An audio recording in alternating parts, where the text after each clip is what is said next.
देव भगवान जब नरसिंह देव भगवान आपसे भरत 12 बहत्तर कलाएं सिखाते हैं और दूसरी रामिनी को 18 कलाएं सिखाते हैं और दूसरी सुंदरी को 64 कलाएं सिखाते हैं। और अब समय हो जाता है अग्नि उत्पन्न करते हैं। जब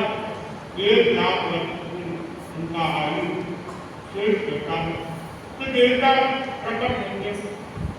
देवता उनकी दुखी करते हैं। क्या समय हो गया, आप वसीदान देंगे, अब आप जन कल्याण के बात सुने और दूसरेगा दर्शन करते और ईश्वर के भगवान अपने सारे कार्य दिखता और 1 साल तक वसीदान देते और फिर कृष्ण भक्त का अष्टमी के दिन दीक्षित होगा। गांव के बाहर आने के बाद पंचमुखी रोज दीक्षित होगा। उनके साथ जब लोगों को पता चलता है कि साधु बनने वाले बाबा, तो लोग सब कितने लग जाते हैं, बाबा हमने साथ करेंगे, हमने साथ करेंगे, हम तुम्हारे बिना नहीं रह सकते। अब बाबा इसके साथ रहते हैं, फिर भी लोग उनके पीछे चले जाते हैं। जहाँ बाबा जाएंगे वहीं जाएंगे और उनके साथ साथ में विकसित हो जाए। अब ऋषभ देव भगवान दीक्षा लेते हुए मौन साधना चालू कर, मौन साधना कर रही थी। अब 4000 व्यक्ति सिद्ध हो गए, लेकिन इनको यह पता नहीं कि गोष्ठी आहार पानी कहाँ से लाना है, कैसे लाना है, साधु जीवन कैसे जीना है। जंगल में कहा गए, कुछ दिन हो गए, अब वो बार बाबा को बोले, बाबा अब क्या करे, अब क्या करे। बाबा को बोले करे तब भूख सताने लगती है।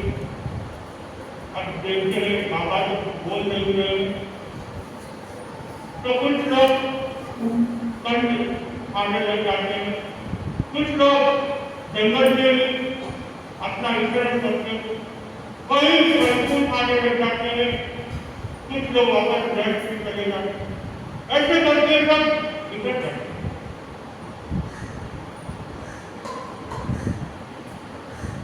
निकलने के बाद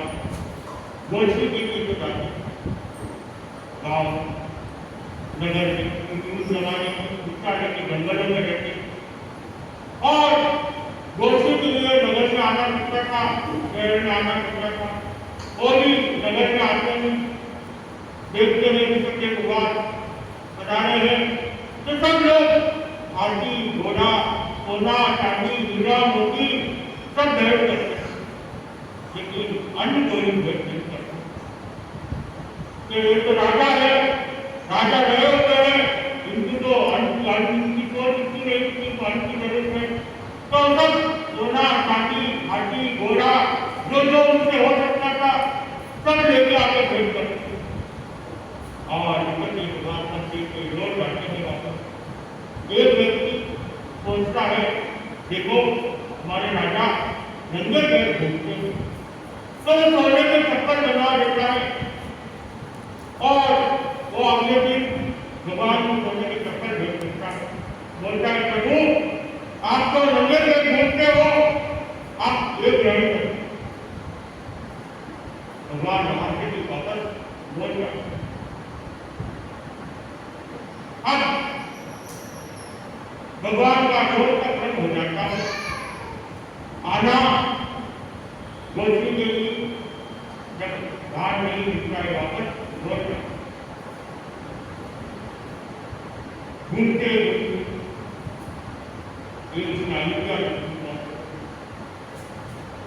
वहां पे सियाही के पास जो बैठा हुआ देख रहा है मुस्कुरा रहा है और उसे कार्तिक पर अपने ध्यान देखता है कि महाराज हमारे दादा महाराज और उन्हें दान देना उसी दिन इसी रस्ते 8 बजे आए हुए तो जाता है वंदना करता उन्हें लेके आता है और बेटा है तो मेरे पास इसी दिन से आप उनका करें और 13 महीना 10 दिन के बाद 13 साल 10 दिन के बाद 14 समस्या पूरी होती थी इसी रस्ते उनका काटना जो आज के दिन में हम इसे वसीकत करते हैं तो 13 महीना 10 दिन का है लोग समस्या करते हैं और इस जमाने में 14 लंबी समस्या थी अभी तो एक दिन का उन्होंने बेटा के जमीन जिसके सारे अब उसके बाद मौन में भगवान के जिसको सब क्रिया इसके साथ ही भगवान हरकत में जो वो उनके माँ बाप नहीं थे उन्होंने जाकर उनको बड़ा किया आजाद किया किसी कारण के वो करते हुए और जब उनके में भगवान मिशन विकसित हो जाते हैं उनके भी वापस आते हैं भरत से मिलते हैं भरत से पूछते हैं कि पिताजी कहाँ है बाबा कहाँ है बाबा कि बाबा तो भिक्षा दे बाबा ने हमारे लिए क्या किया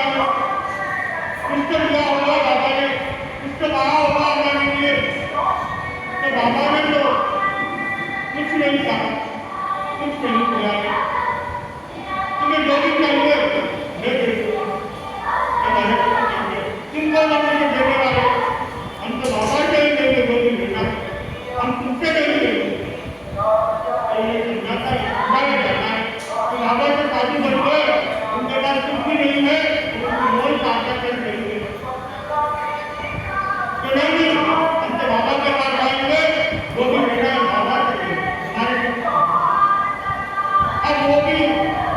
भगवान के पास पहुंच जाते हैं नदी और तीन नदी नाम पर दोनों वहां पहुंच जाते हैं और वहां जाके बार बार बाबा से विनती करते बाबा आपने हमारे लिए क्या छोड़ा है अनेक बार दिया लेकिन ईश्वर के भगवान की तो बहुत पार करते हैं वो तो कुछ बोल ही नहीं समय बीता जा रहा वो भी सच के मत नहीं हुए कहने लगे जब तक बाबा कुछ नहीं देंगे हम यहाँ से नहीं मिलते अब बार बार विनती करते हैं बाबा हमें कुछ दो हमें क्यों खाली छोड़ दिया सब कुछ तो दे दिया हमें नहीं दी एक दिन इंद्र भगवान विषय प्रभु के दर्शन करने रात में तो बार बार क्या बात है कि बार बार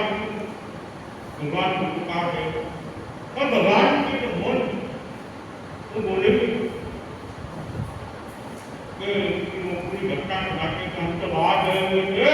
बाबा ने पूछा देवी हमें कुछ दिया भी नहीं बोला भी नहीं हमारे लिए हम तो कुछ देने आए तो इंद्र देव कहते चलो बाबा को तो काटा करके तुम्हें जो भी चाहिए मैं देता हूँ अब दोनों उत्तर दिशा होते हैं एक कहानी कहते जाओ आपके अपना नगर बताओ तो दोनों वहाँ पर नगर बचा सकते हैं हम। वहाँ उतना दूर पार्टी में कौन पड़ेगा, कोई नहीं आएगा, वहाँ कोई नगर नहीं कर सकता, हम भी कैसे जाएंगे, हम भी कर जाएंगे।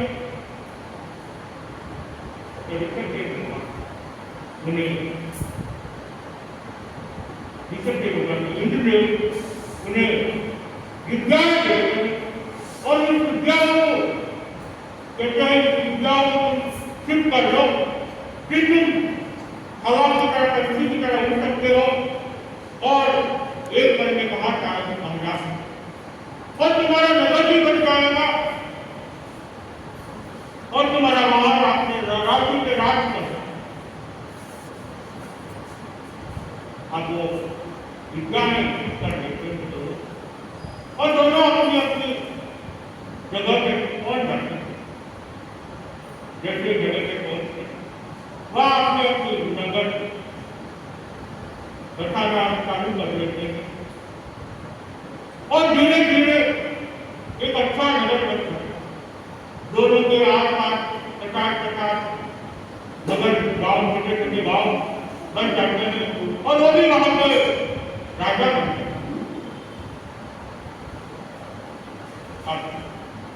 नीचे पेड़ होगा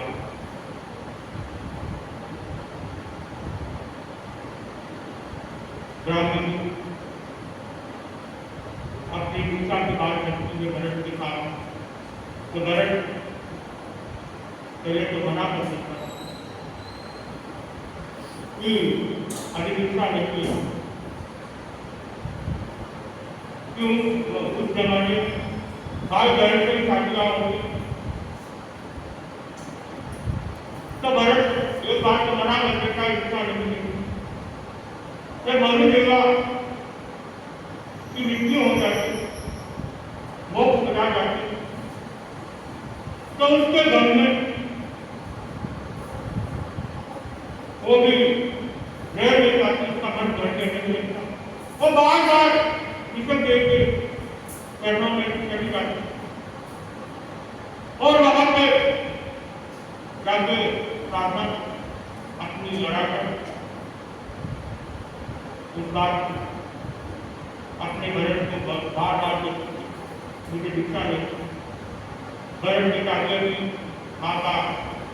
यहाँ तुम्हारा देश दूसरा तो बात नहीं सोचते हैं इसके बारे में, संगे दिखा जा रहा था, उसका मन नहीं लग रहा था, बढ़ते कुछ दिन हो जाते वापस जाके भैया से बात करती, भैया मैंने आपको कहा था, तो भाई आप मैंने इसके बारे में सोचा नहीं। देखो साधु का इतना सरल नहीं, बहुत कठिन काम है पेमेंट करना,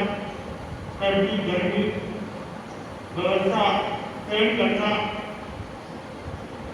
और खाने को मिले नहीं मिले और तुम तो एक कोमल हो और तुम कहाँ एक सहन कर पाओगे, बहुत कठिन काम। लेकिन आप मुझे आज्ञा दें, मैं इसके लिए पूरी तरह तैयार हूं।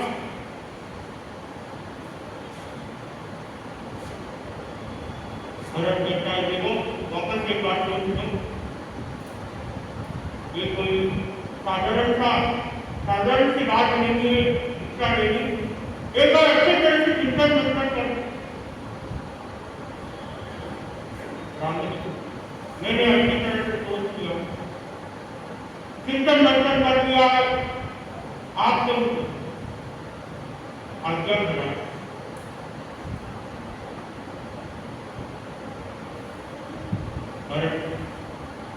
कुछ समय मांगता है कि कुछ समय रुक जाओ। भरत सोचता था कुछ दिन महलों में रहेगी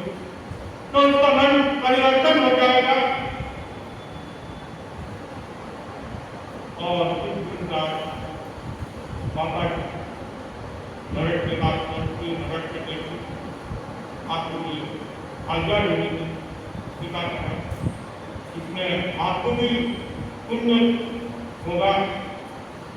और मेरा जीवन भी सफल चल रहा है।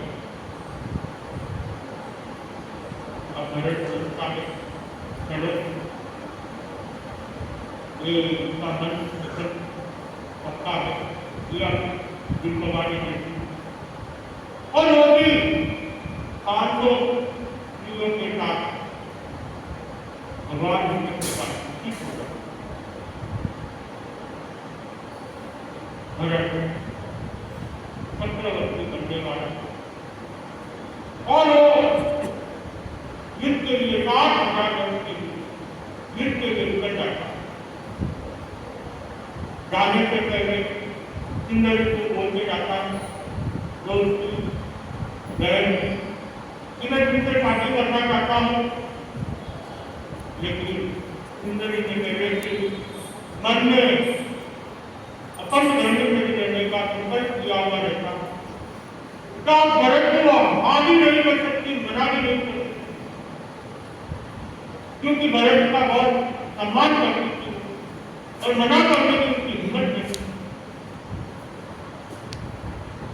और वो एक कोई कार्य में मुझे दिखा देती तो सुंदरी कहती है मुझे कुछ समय चाहिए। तो उसने लेकिन भरत ने समय वादा नहीं था। तो भरत कहता है देखो मैं दिन पीछे होने जा रहा हूँ, मैं जब तक ठीक करके आऊँ तब तक कौन समझती जवाब। अब सुंदरी सोचती है कि मुझे अपने घर में चले रहना और भरत मुझसे शादी करना चाहता और ये सब मेरे रूप के कारण और मैं अगर ये रूप ही नहीं रहेगा, ये अंदर ही नहीं रहेगा तो उसका मोह भी टूट जाएगा। तो मैं आयुर्वेद लागू करूँ और 7 वर्ष 7,000 वर्ष आयुर्वेद और आयुर्वेद करते करते शरीर उसका पूरा टूट जाता है। जैसे ही भरत फिर पीछे बच के आता है और उसकी नजर पूरे राजमहल में घूमते रहते हैं, सबका आगे बदल देने के लिए सुंदरी जी ने उसका कहा लेवल इसकी आंखों में जब एक चीज घूम रही थी कि सुंदरी कहाँ है, सुंदरी और वो दिखा देती अपना आकाश पसंद करती। वो सुंदरी के कमरे में जाता, उसे देखता तो पूछता है देखा होगा तुम कब से बीमार हो, मेरे को समाचार करवा करके गया आ जाता तुम्हें, तुमने किसी वेद को बताया नहीं बताया।